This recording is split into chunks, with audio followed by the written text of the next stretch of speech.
Hello G-fans, this is Jackson speaking, and welcome back to Monarch Mayhem. First off, I just want to say thank you guys so much for the amount of attention the second video on Godzilla Minus One got.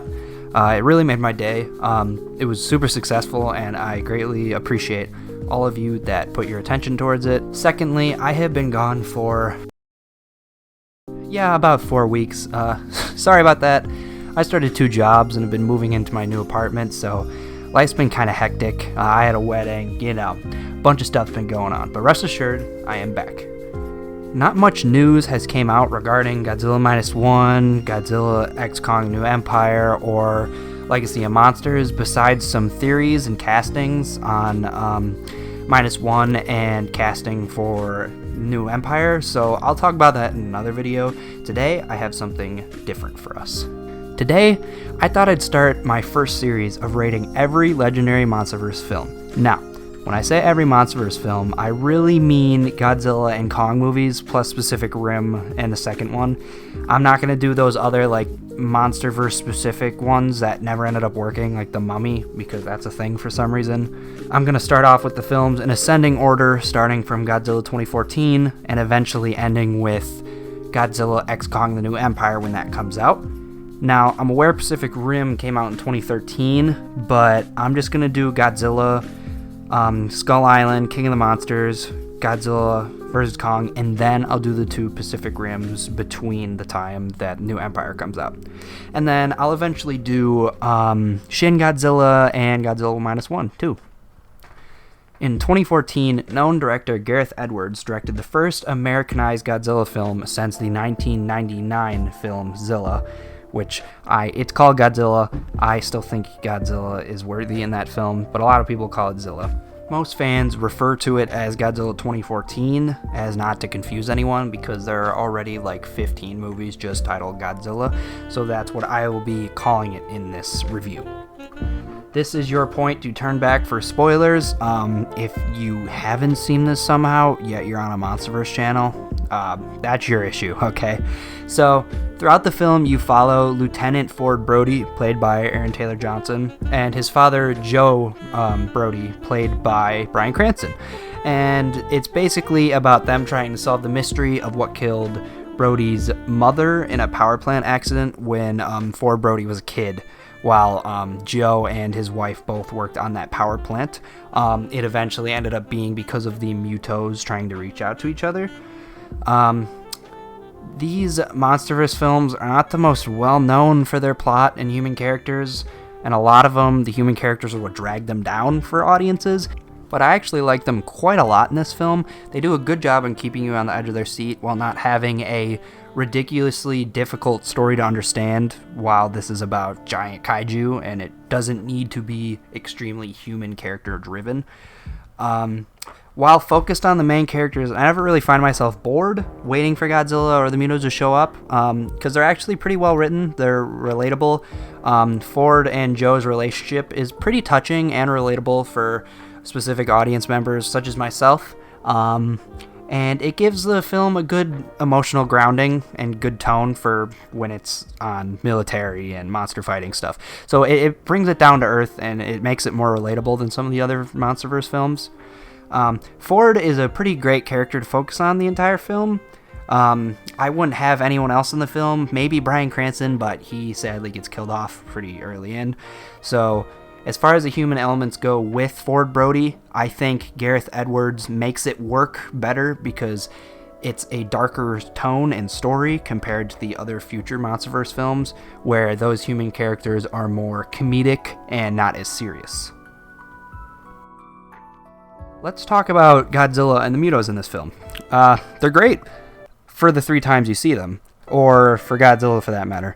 A lot of G-fans and comedy audiences were pretty annoyed watching this film because the big G-man himself did not show up until an hour into the movie, and when he does, he doesn't stay on for very long. He maybe has 20-30 seconds of screen time.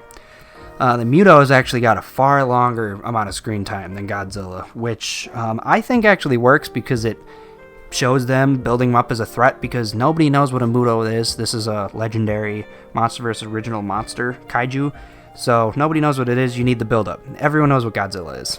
So I think that works fine. A lot of people disagree, though. The Mutos, or massive unidentified terrestrial organisms, were the villains in this film, posing as threats to Godzilla's throne and his species, as they were a species that attacked Godzilla's way back then and implanted eggs inside them to repopulate. The designs and sound effects used for the Mutos are, they're perfect. They are so good. They make them very intimidating, and they work so well, especially with their design. I kind of call it like a mix of a giant, I don't know, like spider, beetle, praying. Like, it's hard to describe what they look like. They just look like a giant bug, but they're really well done, and they're really unique. And when I was a 12-year-old when this movie came out, I wasn't a massive fan of them because I, of course, wanted to see Mothra, Rodan, etc. But looking back on it now in the past couple of years, they are hands down my favorite original Monsterverse design. Like, they're just great. And there's a specific scene that I always like to refer to of Brody and one of the other military guys on the train tracks, and the female Muto, is walking above them, and the sound design is just so perfect. It's amazing. The visuals with it is amazing. I don't know how this movie or King of the Monsters or Godzilla vs. Kong didn't at least get an Oscar nomination for effects. They're amazing. Specifically, Godzilla 2014. It's just, they outdid themselves. Godzilla in this movie, he's great. He is 300 feet tall, around 300 feet long. He's a big boy. His design is by far my favorite reincarnation of Godzilla, except for maybe Heisei Godzilla and Godzilla vs. Mechagodzilla 2. That was just what I grew up watching, my favorite era. I love that, so I'll give that a pass there. But I love the Americanized design they gave him. He's a lot more reptilian, resembles a lot of traits like a crocodile, like his scales and spikes. He's like a muted gray color. His dorsal plates are massive. They look like just giant resting mountains on his back, and I just love it. His head, I think his head could be a tiny bit bigger, but that's just a little, that's a pet peeve. But I think it's great, and his roar is his sound effects for his roar is amazing. All I know is that they used a car and like a type of horn to make it, like a car engine, and it is the perfect Godzilla roar. Now, for my very minor complaints about this film, it's really just, the little amount of screen time Godzilla gets. I understand, like, the suspense and eagerness, like, that you get when you're pulled away from seeing them fight, and you're like, oh, I really want to see that again. So it makes you more excited to see it in the finale. But I feel like it just happens maybe one or two many times. But that's just a little gripe. And then secondly, just kind of how dark the finale takes place in New York.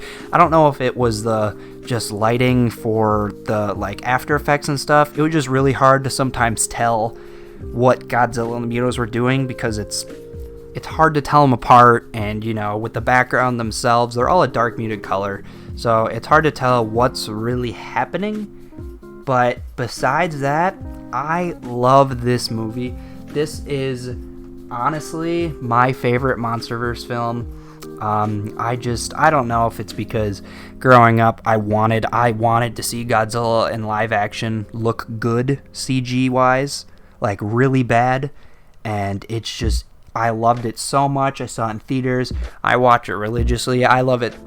Like, we're starting out strong. It is my favorite Monsterverse film, and that's where I'm going to give this film a 95% out of 100. Again, that's not me saying it's not a 10 out of 10 for me. It is. That just a little 5% is just for the so little amount of time he gets. But besides that, I love this movie. Now, that's all I have for you guys today. I really hope you liked the video, and once again, thank you so much for the support. I know I'm a new channel, and there's a lot of other channels out there like Dangerville and just a bunch that I all love and support. So go watch them. They do really great content, and just thank you guys so much for watching.